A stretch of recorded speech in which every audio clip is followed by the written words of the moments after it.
ফরিদপুরের নগরকান্দায় আসন্ন পবিত্র মাহে রমজানের পবিত্রতা রক্ষা ও স্বাগত জানিয়ে বিশাল মিছিল অনুষ্ঠিত হয়েছে।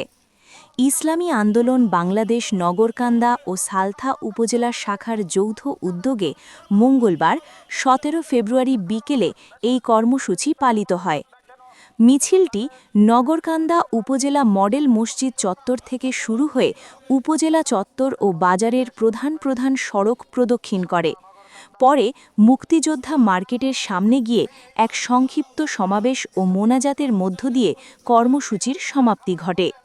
মিছিলে নেতৃত্ব দেন ইসলামী আন্দোলনের নেতা শাহ মোহাম্মদ জামাল উদ্দিন।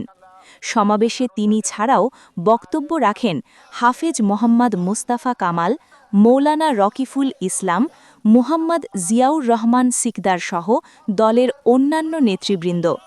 সমাবেশে বক্তারা আহলান সাহলান মাহে রমজান স্লোগানে মুখরিত হয়ে ওঠেন। এ সময় তারা রমজান মাসের পবিত্রতা রক্ষার্থে দিনের বেলায় হোটেল রেস্তোরাঁ বন্ধ রাখার আহ্বান জানান।